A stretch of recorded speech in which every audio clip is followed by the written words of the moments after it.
If you've ever found yourself putting off important tasks in favor of playing video games, watching YouTube videos, cleaning the house, or pretty much anything other than what you're supposed to be doing, hey, this is important.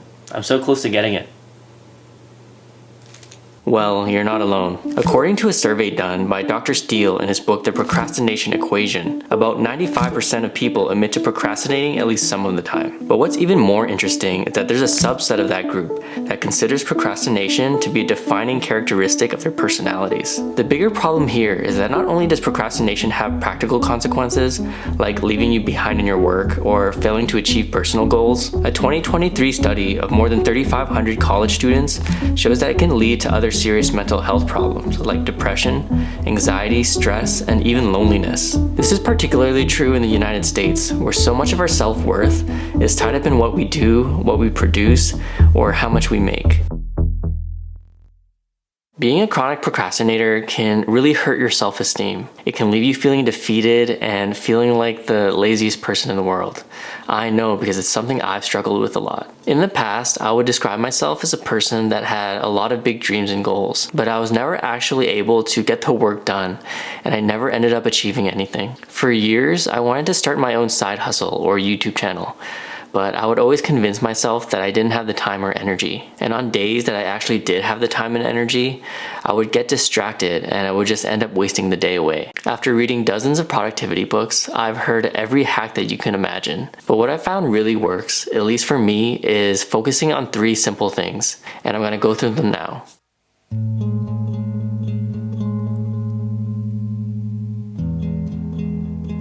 We've all seen these types of videos.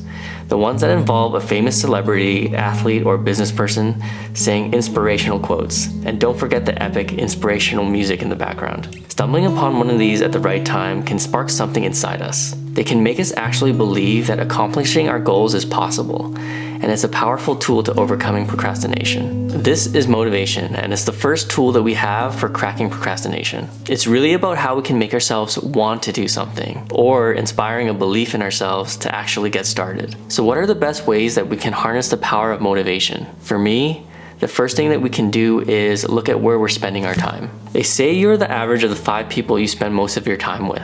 And if you think about it, it makes sense. If you hang out with people who are really into health and fitness, they're always going to the gym, they're always eating healthy meals, and they're always asking you to join them, it's likely that their habits and activities will eventually rub off onto you as well. The problem here is that, at least for most of us, we can't change our friend group overnight. And if we happen to be stuck in a cycle of behavior that we're trying to change, it's likely that we don't personally have any of our ideal role models available to us. But according to a 2020 report, people are spending an average of 4.8 hours a day on their phones. If this is you and you feel bad about it, the silver lining here is that you still have control over the content you consume and the people that you follow. By following the right people and consuming their content daily, it can lead to the same motivation and inspiration you get from hanging around them physically. One of my biggest goals right now is to become financially free by building multiple streams of income through businesses. So when I'm choosing who to follow on social media, it's the people who are doing the same.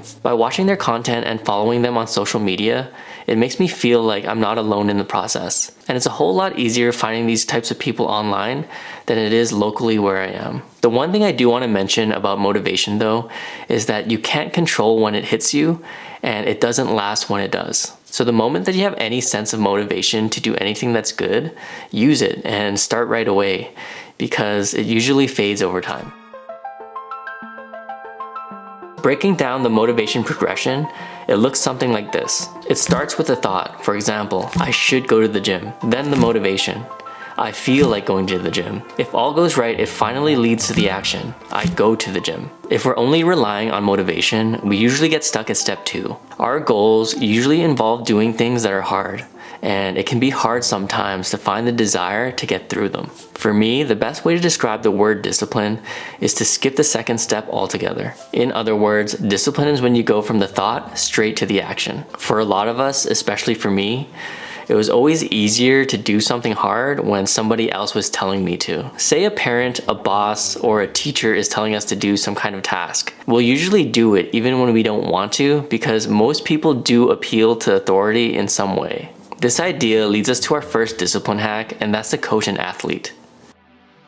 Imagine there's a basketball coach and an athlete. The coach notices that one of the things holding his athlete back is his or her shooting. So the coach comes up with a routine for the athlete to make 100 shots a day for an X amount of days to see if they can improve. The coach's job is to assess what needs to be done and make a plan to improve. And the athlete's job is to follow that plan. In terms of productivity, the idea here is to play both sides of this relationship yourself. Ideally, we should have two separate modes for ourselves: coach mode and athlete mode. The problem that most of us have with productivity is that most of the time we're switching back and forth between these two roles too often or unknowingly. Imagine after a few shots, the athlete wants to change up the plan and do something else. Practice gets unstructured and overwhelming, and he or she needs to take a lot of breaks. The athlete ends up not having an efficient practice and not improving much at all. Splitting up productivity into two modes like this has been a major help for me. Most people are more accountable to others than they are to themselves, and thinking this way can trick your brain into becoming more accountable. At the end of the day, the work needs doing. There's no way around it. And it's the athlete's job to put in the work. So I've found that it's best to be in coach mode only about 10 to 20% of the time, and 80 to 90% of the time, you want to be in athlete mode. The coach keeps us on track, but the athlete is the one that gets us there.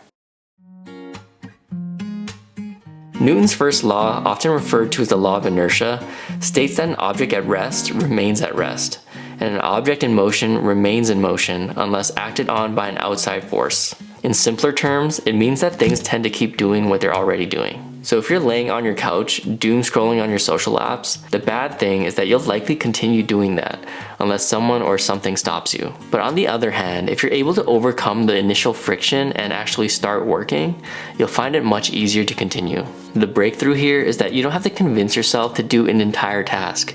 You just have to convince yourself to start. And the best way that I've found to do that is something called the 5-minute rule. Out of all the productivity hacks that I've tried over the years, this is the one that's had the most impact on my productivity. What the rule is that if you don't feel like doing something, you just have to convince yourself to do it for 5 minutes. 5 minutes of focused exercise, studying, reading, or working on your side hustle is a lot easier to stomach than hours. And most of the time, after you've done those 5 minutes, you'll actually want to start working for longer.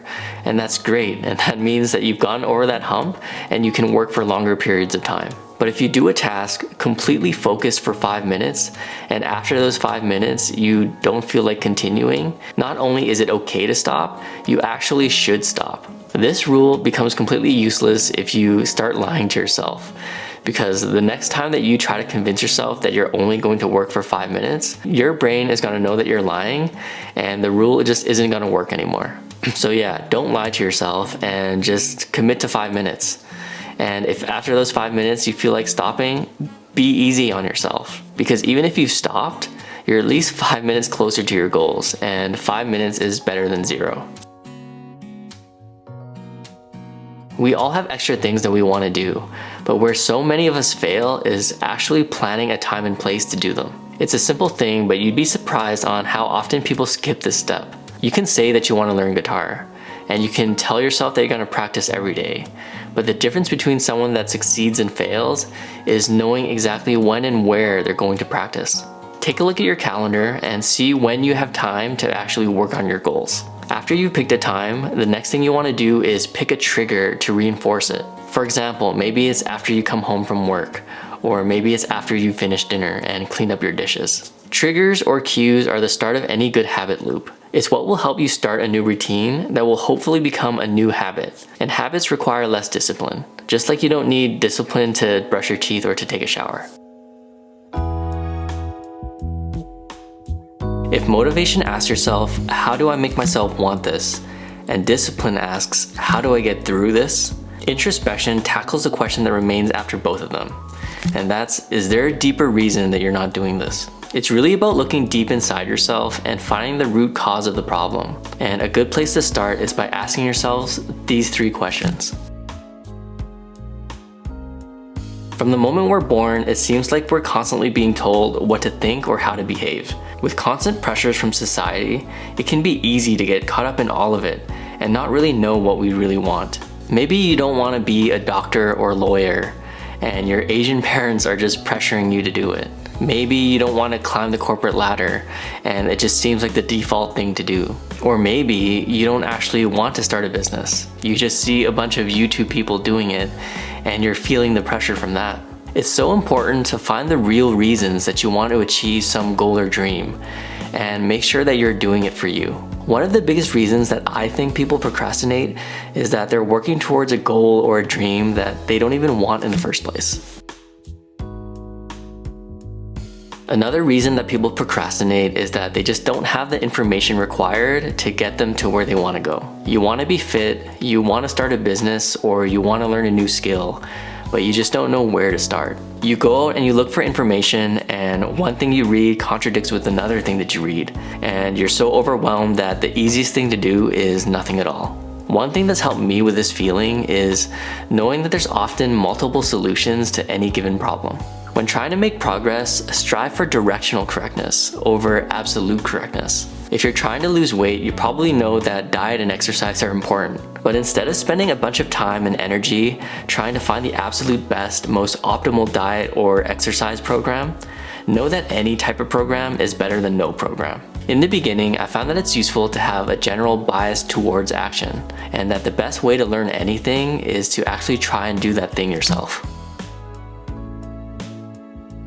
So you've gone through this whole process of introspection. You know that you want something and you know how to get it, but you're still procrastinating for some reason. The last question to ask yourself is, what's holding you back? For me, whenever I find myself procrastinating for long periods of time, the answer to this question is always based in some kind of fear. If you look back at the first video that I posted on this channel, you'll see that it's about me overcoming fear of starting a YouTube channel. It's a little cringy to watch it now, but I'm actually really proud of that guy.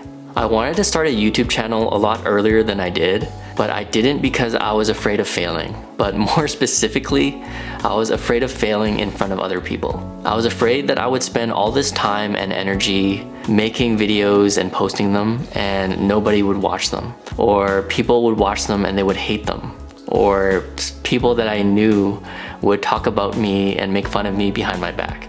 It was only after I sat down and I defined exactly what I was afraid of was when I realized how silly it all was. I was letting the potential opinions of strangers and people that I don't even care about stop me from doing things that I really wanted to do. I'm sure that there are some of you out there that are in the same position too, and my suggestion would be to do the same thing I did.